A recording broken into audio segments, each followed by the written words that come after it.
баягы төшөктү сүртүп жатыш керек дейт. Бисмилла деп туурабы, жаткан жериңизде. Журканды 3 жолу бисмилла дейиш керек. Шайтан отуруп болсун. Пайгамбарыбыз саллаллаху алейхи вассалам айткан, үйгө кирип баратканда, караңыз, үйгө кирип баратканда бисмилла деп кирсеңиз, шайтан калып кетет деди. Жөн эле кирип кетсеңиз, ал шайтан сиз менен чогуу кирет деди.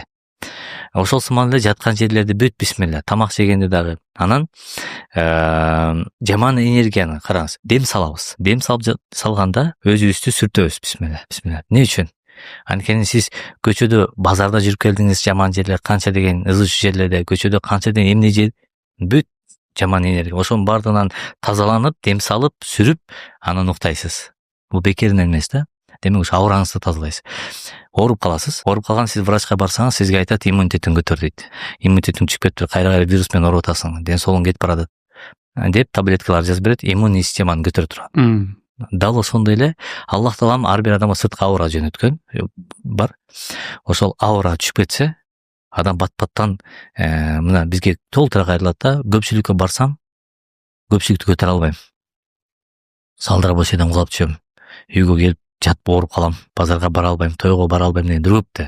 Элементарный туугандар менен чогуу отуруп калсак да, ошол жердеги аураны көтөрө албай, салбырап жатып, кузуп жатып калам, өзүнө алып алат да. Анткени бирөөнүн аурасы күчтүү, энергиясы күчтүү адамдар бар да ошондой. Ошон үчүн баягы Алла таалам эгерде ошол бирөөнү күчтүү аура берген болсо, экинчисинде баягы слабый болсо, ал кыйналып калышы мүмкүн.